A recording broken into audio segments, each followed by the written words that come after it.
კახეთში უნალექო ამინდებმა შესაძლოა ხეხილის ბაღები დააზიანოს. ფერმერ გია ქიტესაშვილის განმარტებით დღისით ჰაერის ტემპერატურა თითქმის 15 გრადუსს აღწევს, რამაც შესაძლოა განსაკუთრებით გარგლისა და ტყემლის ბაღებზე იქონიოს გავლენა. თბილი ამინდები არის, ტემპერატურა სადღაც მზეზე 14-16 გრადუსამდე ადის. ეს რა თქმა უნდა არ არის კარგი მოსავლისათვის, იმიტომ რომ მოსალოდნელი ვარიანტი არის, რომ ჩვენ ეგრეთ წოდებული გლეხობა ასე ეძახის გამოიტყუოს მცენარე, ანუ ეს იმას ნიშნავს, რომ ნაადრევად გაყვავდეს. სხვათა შორის ნახებია უკვე ჩემთან მაქვს ესეთი ხილი ბანანი ქლიავი არის, ასეთი ბანანის ქლიავი ასე ეძახიან რა და უკვე გაყვავებული იყო რამდენიმე ძირი. რა თქმა უნდა ის მოსავალს ვეღარ მოცავს და გაფუჭდება. ასევე ემუქრება გარგარს ემუქრება განსაკუთრებით გარგარის და ტყემარს გამოიტყუებს ხოლმე ნაადრევად.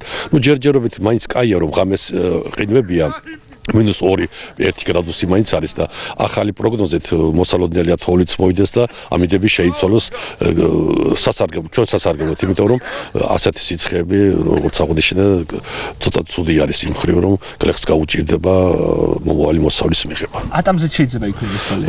ატამზე უფრო ნაკლებად, თუმცა არ არის გამორიცხული თუ დიდი სიცხეები აი ასე გაგრძელდა მთელი ერთი 2 კვირა არ არის გამორიცხული რომ გამოიტყუოს, ანუ გააყვავოს ნაადრევად. ვენახს ესენი არ ემუქრე, იმიტომ რომ ვენახი მყარი არის უფრო, არ არსებობს, მაგას ვერ გამოიტყუებს, ვერ იმას უზამს, ვერ გააყვავებს და ფოთოლს ვერ გამოიტანს, სანამ არ დადგება, რა თქმა უნდა,